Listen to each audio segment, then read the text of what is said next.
Theater of the Mind. In the last episode, I discussed the overall layout and floor plan of a haunt and how it could be tweaked to maximize the story and atmosphere. I also mentioned detailing from the point of view of continuity, using consistent design details throughout the entire haunt to bring a sense of connectedness and integrity to the show overall. I'd like to go back to discussing details again, but within a different context. I made reference last show to the uncanny, an uncomfortable sort of emotional nausea that one feels when things seem familiar but somehow wrong. An illustration of this that I referenced several seasons ago is the uncanny valley, a concept coined by Japanese roboticists who noticed that the more realistically human an animatronic figure becomes, the more creeped out and distrusting people are toward it. As the figure becomes more realistic overall, the small flaws and imperfections in the anthropomorphizing of the figure stand out more, and it seems less like a very cool and lifelike work of art and more like a creepy defective human. When creating scary entertainment, whether it's a movie, haunt, or book, the same principle applies. The more familiar something is, the more unsettling the unnatural aspects will become. Most haunts take place indoors and are staged in a familiar setting like a house, factory, or hospital. Usually a house. If the haunt is constructed in an open area like a warehouse, barn, or garage, the walls and surfaces are created from scratch, and the builder is responsible for all the architectural detailing. Certain details may seem frivolous and not worth the money or time, but their absence does make a difference, even if not on the conscious level. For example, in the average house, if your eyes are at floor level and you look toward the nearest wall, you won't be seeing actual wall at that height, but baseboard. This molding outlines the perimeter of rooms everywhere in residential housing, yet is overlooked in most haunts when the walls go up. It's so common that no one notices it, and so we rarely think about it during haunt construction. No one ever looks down, one might say, and indeed guests walking through on Halloween won't be thinking, no baseboard anywhere, that's not right. But the scene may have a fake feel about it. Things like molding, light switches, electrical outlets, heating vents, and floor registers are just usually not noticed in real life, but if they're not there, at the subconscious level, the surroundings can be perceived as fake and incomplete. In many movies and sci-fi shows, characters trapped in an artificial reality or externally imposed dream will sometimes realize the deception when someone points out the lack of such details. At this point, you may be thinking, but Rev, you were just talking about the uncanny being a feeling of something subtly wrong. Haven't you just then given an example of uncanny? Well, yes and no. Yes, something may be perceived as wrong, but it's probably not the wrong you're trying to put across. The wrongness is supposed to be the corrupting effect of the haunting spirits or demons or madness or whatever dark forces you've decided upon in your design. The uncanny effect comes from something being perceived as ordinary or real with a flaw that stands out, and that flaw is best when it's something from the story we're telling, not just unfinished construction. If the space is built out in a believable and familiar way, the monsters and atmospherics and scares will be enhanced by how badly they diverge from what should be a familiar setting. I should add a caveat here. There are a few situations in which this familiarity principle just doesn't apply.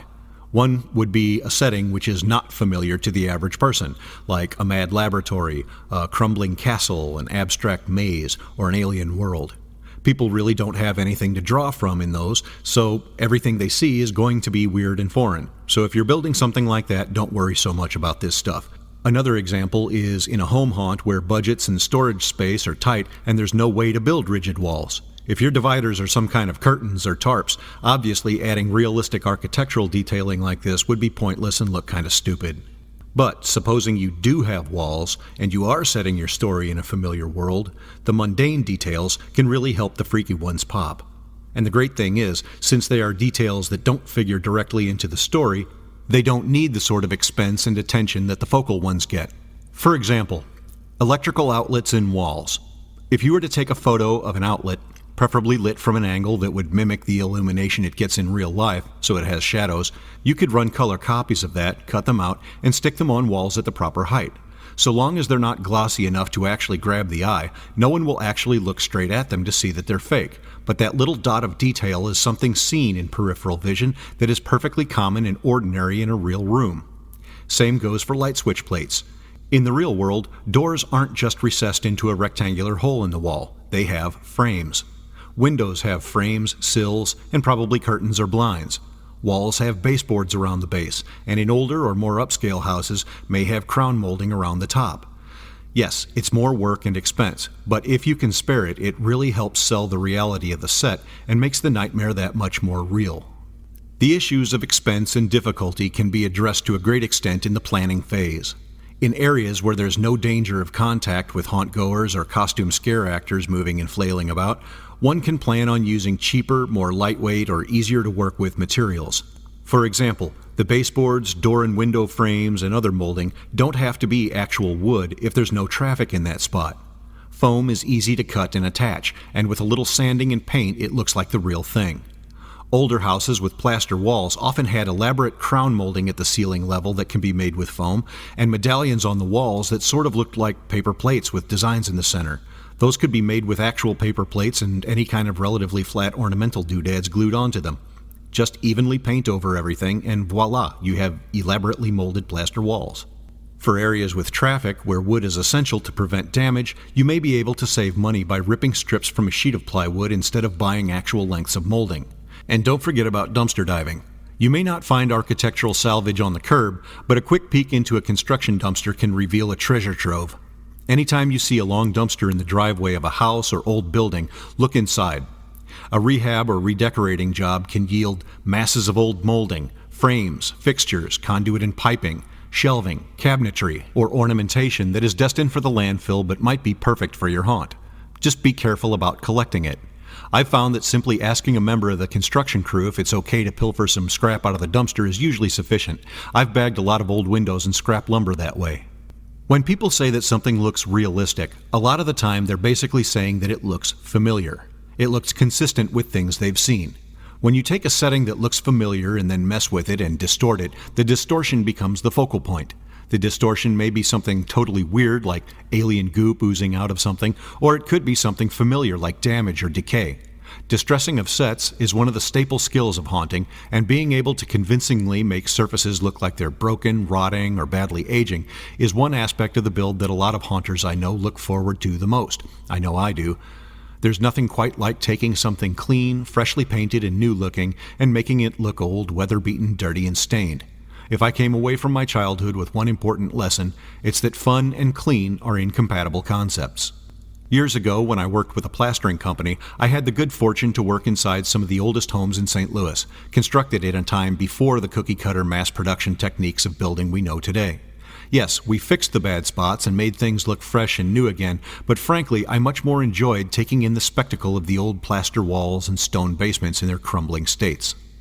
Most people have seen the effects of extreme aging and neglect on architecture, if not in person, at least in the media. There are certain images people have come to expect.